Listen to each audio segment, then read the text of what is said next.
Ito. Yan, wala. Ayaw mag-start. Push start. Papatulong ka sa group page. Tama ba? Push start. So, ito yung ano niya. Switch light. Switch brake light ng stock.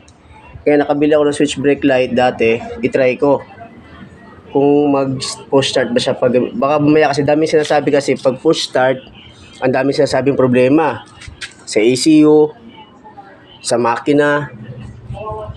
Ito, tinry ko lang. Ito-try ko to ngayon yung switch light dito sa left. Brake switch light kung gagana. Yan, bigay mo to. Bigay mo brake switch light. O, gumana, brake switch light.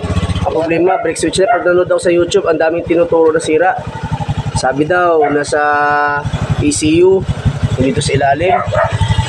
Yan, sa kagabi. Video yung titinad sa may battery. Yung pala, brake switch light, pwede na. Minsan, marami din pala issue kung saan din mag-start o push start. Ito, binila ko dati sa Shopee. Brake switch light. Gumana siya. Ito yung pinalitan ko. Okay guys. Bahala na kung tama yung ginawa ko kasi wala ko hilig mga likot ng motor eh. So, natsambahan lang. O yan, kakabit ko ito ngayon dito. Ang problema, hindi siya accurate dito sa salpakan. Gagawa ko na ng paraan. Kasi dito, mataba yung stock. Ito manipis. Okay, bye-bye.